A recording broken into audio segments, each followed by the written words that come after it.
What's up, everybody? This is Alex Christoforou with the Duran, and I'm here with Alexander Mercouris, editor-in-chief of the Duran, and today we're going to be talking about Christopher Steele being on the FBI payroll.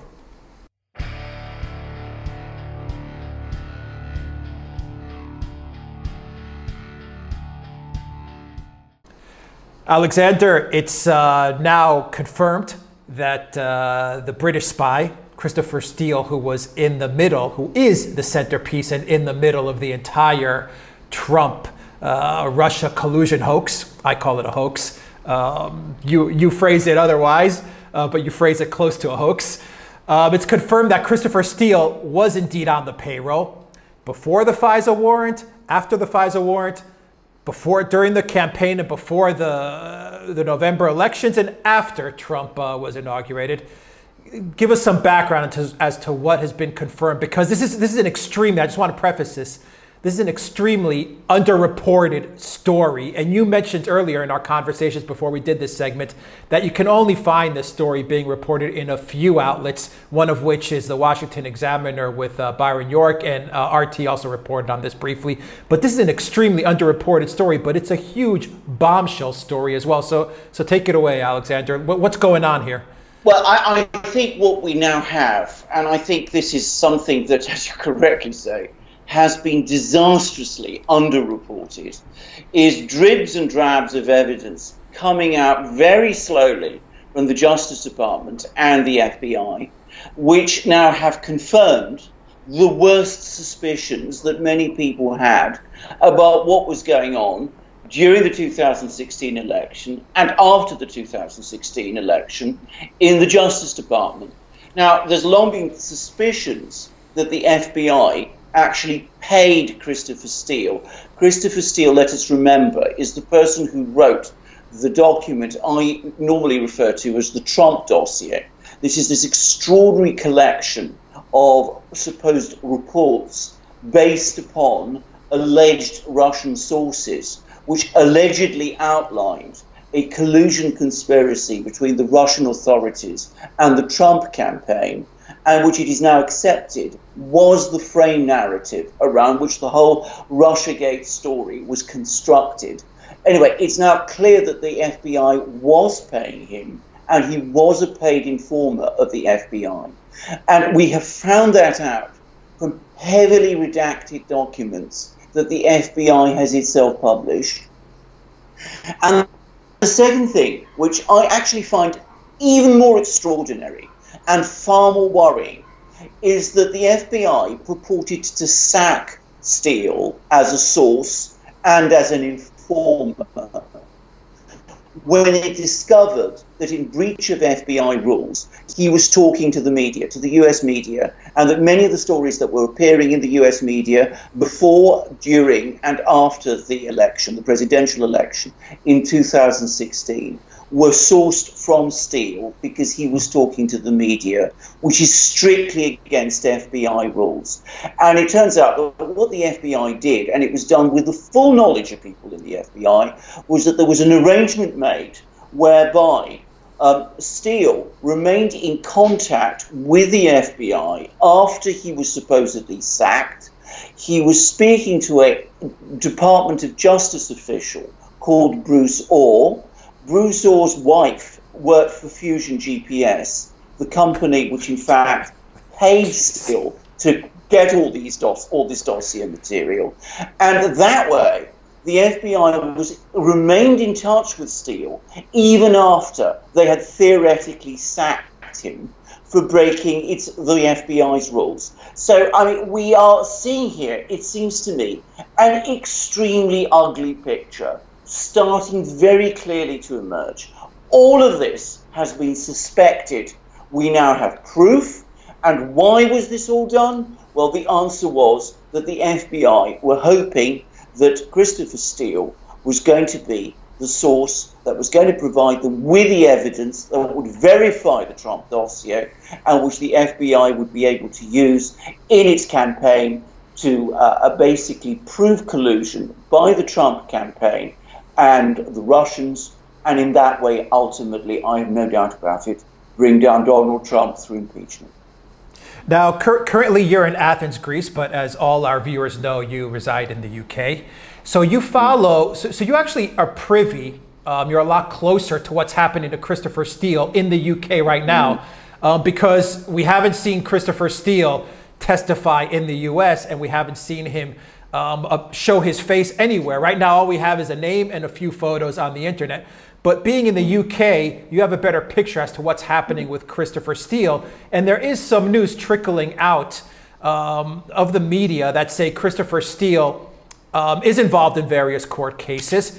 And he has testified to the fact under oath that pretty much the dossier is completely unverified. In other words, he pretty much made it up, or his sources made it up, and he just kind of put it together. Can you relay to our viewers what's happening to Christopher Steele in the UK? What is he up to? What's going on with him? What are these court cases about? And are we going to see him ever in the United States testifying to the House, to the Senate, in public, because he is a centerpiece of this entire Trump-Russia collusion hoax? Well, I think the first thing to say is that if you see very little of Christopher Steele in the United States, you see very little of Christopher Steele in Britain. I mean, he is largely vanished now from the reporting in Britain about Russiagate. I mean, he's now becoming a very difficult person to really talk about. And I was reading recently some article somewhere, I think it was The Guardian, in which there was reports about certain of the allegations about the contacts between the Trump campaign and the Russians. And it was very striking that neither the Trump dossier was mentioned and nor was Christopher Steele himself mentioned. Now, as to what Christopher Steele has said about his dossier, he sort of still stands by it, as I understand it. Apparently, he said that it was 80%, he believed it was 80% true, which of course begs the question of what the 20% which he thinks isn't true is. I mean, and how he comes at this bizarre figure. You are quite right. He is bogged down in court cases in Britain, court cases in the US, all provoked by that dossier which he put together, in which he made all sorts of extraordinary allegations about all kinds of people. Rather, the dossier made allegations about all sorts of people, and they're suing him over it. And we have seen published some of the material from some of these court cases. But he himself, at the moment, is keeping a very low profile. I understand that he's back at work in his company, which is Orbis, this agency that provides information and which was commissioned by Fusion GPS, and it was through Orbis that he sort of collated this dossier. So I understand he's still working. I understand he's still in Britain. I understand he's defending himself in all these court cases. But what exactly he's doing, I simply don't know. Now, as to why he is not in the US, that to me is a huge question, because I come back to, I think, something we touched on in an earlier program that we have done on the Duran, which is, of course, that Senators Grassley and Lindsey Graham, for one, have written to the Justice Department pointing out that Christopher Steele seems to have said things to the FBI about his contacts with the media which were not true, and lying to the FBI being a criminal offence. He appears to have committed that criminal offence, or at least there's a case that he has. He is also, as you absolutely rightly say, an absolutely crucial witness. I mean, he is the person who provided the dossier, which is at the centre of the whole Russiagate scandal. And yet, there is no evidence that anybody in authority in the United States seems at all keen to bring him over to the United States and to question him there. So far as I know, he has not appeared before Congress. He has not been questioned to any great extent by the FBI, and there certainly seems to be no sign of any criminal proceedings being brought against him. It's worth noting that Christopher Steele is even connected to the Skripal poisoning. So this guy gets around, obviously, but he's also connected to perhaps another central figure, perhaps the most central figure aside from Steele in the Trump-Russia collusion hoax, and that's Rosenstein. the assistant DOJ. So you have Christopher Steele, and then you have the FBI, Christopher Steele, and a connection to the Department of Justice. Explain the connection and how deeply involved you think Rosenstein and Bruce Ohr are in trying to remove Trump from office or trying to sabotage Trump's presidency with this dossier. Because Rosenstein is the key figure, in my opinion. Now, Rosenstein is the Deputy Attorney General of the United States. He was the person who engineered James Comey's sacking, and he was the man who arranged for Mueller, for Special Counsel Robert Mueller to be appointed. And it is to him that Robert Mueller reports. So he is an absolutely central figure. He's, in fact, the central figure. He's arguably more important in this than Mueller himself. He is the linchpin of the whole investigation into Donald Trump, into Donald Trump's campaign, and into Russiagate. Now, what we have learned about Rosenstein is that he was the person who signed off many of the renewal applications to the FISA court, asking for warrants to place Carter Page, this is one of Donald Trump's aides, under surveillance. And we now know that those warrants were largely based, and I say largely, I mean 80%, so that seems to me a fair assessment, on Christopher Steele's Trump dossier. Now, Christopher Steele said at the start of this program, after he was formally sacked by the FBI, he continued to remain in touch with the FBI through Bruce Ohr, who is a Department of Justice official and whose wife was an employee of Fusion GPS, the same company that was paying Christopher Steele on behalf of the Democratic Party and the Hillary Clinton campaign. Now, it gets even more interesting because, of course, Bruce Ohr, at the same time, was also apparently working very closely with Rod Rosenstein. I mean, they apparently know each other well, and Bruce Ohr was part of Rosenstein's team. So it turns out that Rosenstein is involved in multiple things. He's involved in the FISA warrants, he's involved with Bruce Ohr, and it seems to me that at the very least here, even if you assume that Rosenstein is as white as the driven snow, that there are multiple conflicts of interest here, because he's got this connection with Bruce Ohr. He's the man who signed the FISA warrants. So why is he still involved supervising the Russiagate inquiry? It seems to me that Rosenstein is far more heavily implicated than Jeff Sessions, who is the Attorney General of the United States, who recused himself for no other reason than because he met the Russian ambassador twice in meetings which everybody now accepts were completely, completely conventional and harmless, and in which nothing happened.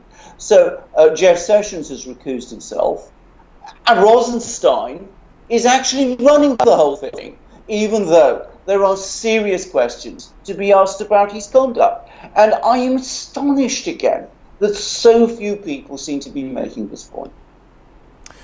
It's so curious why Jeff Sessions recused himself. I mean, everyone knows that Jeff Sessions is part of the swamp.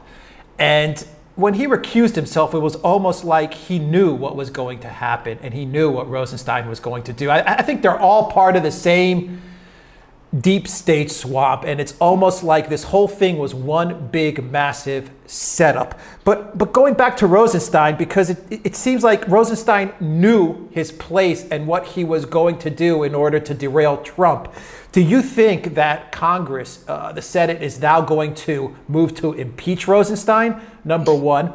And do you think that Trump will finally declassify all the documents, all the FISA warrants, everything, so that the American public can finally read an unredacted version of what was going on?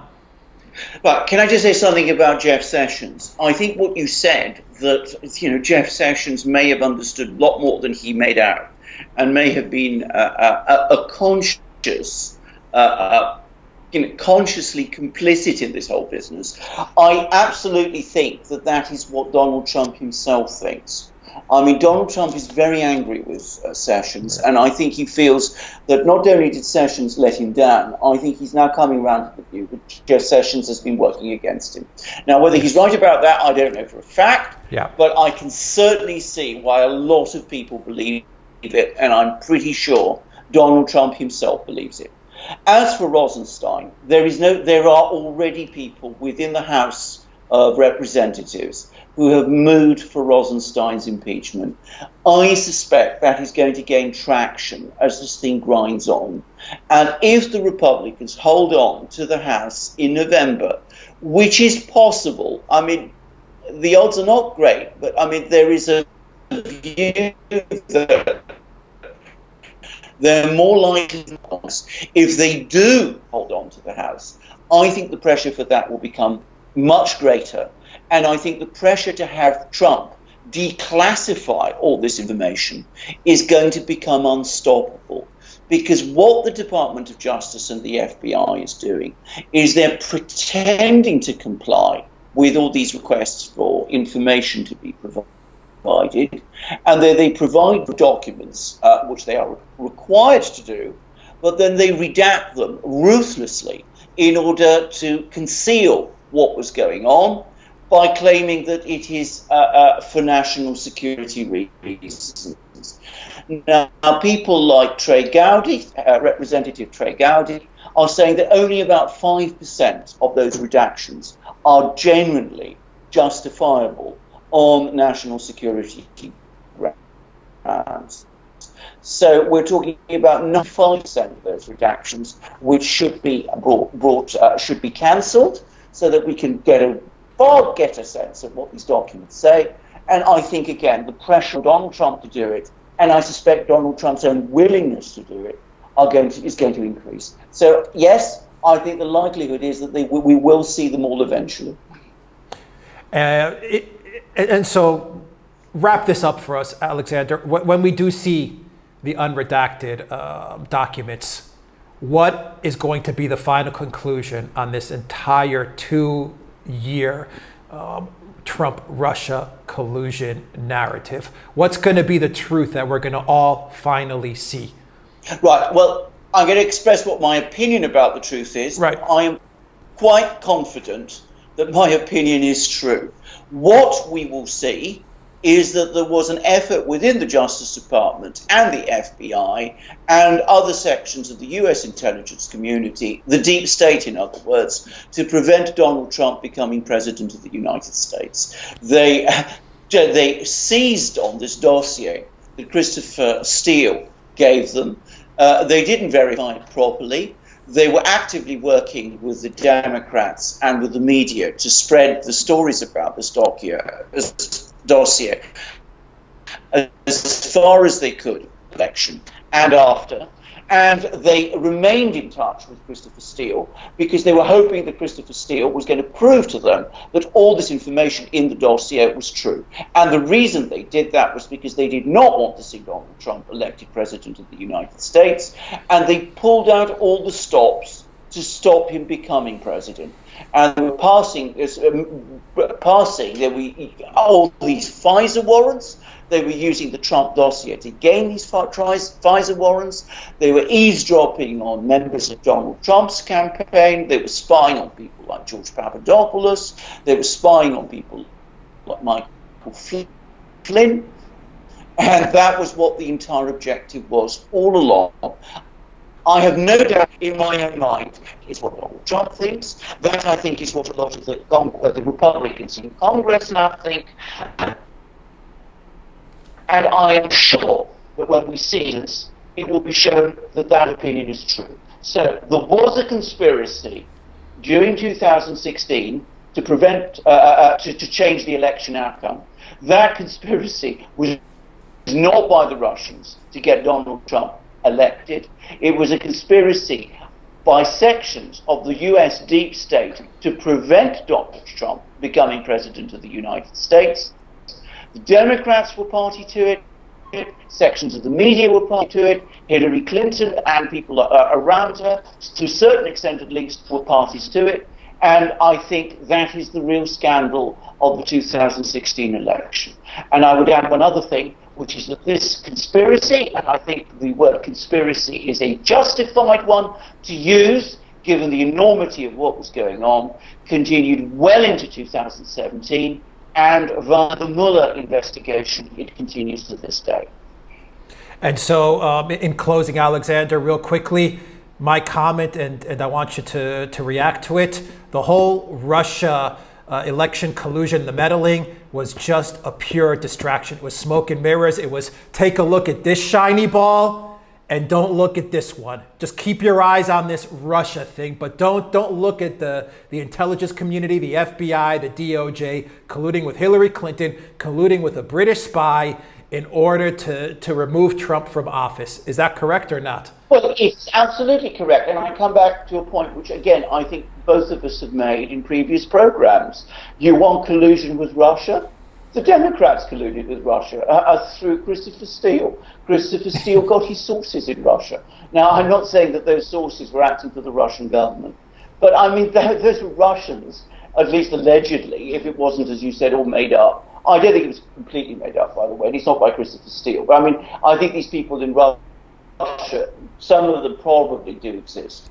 But the point I'm trying to make is that was the real scandal of the 2016 election. That is the real conspiracy of the 2016 election.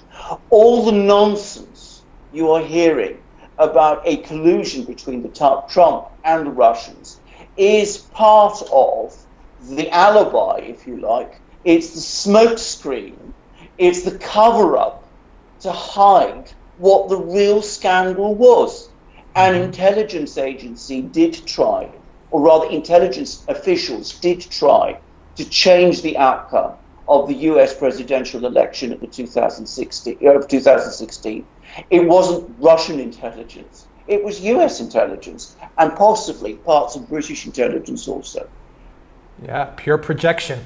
It wasn't Russia. It was the U.S. intelligence community, Hillary Clinton, the swamp, the deep state. Well put, well put. Alexander Mercouris, editor-in-chief of the Duran. Thank you for a fascinating discussion on news that is not being reported by the mainstream media. But Alexander Mercouris, you broke it down really well. Guys, if you like this video, click on the subscribe button down below. Click on that notifications bell to get notifications every time we push out a new video. And please, guys, go to the Duran shop, buy a t-shirt, help support the Duran. Alexander Mercouris, editor-in-chief of the Duran, thank you very much. Until next time, take care.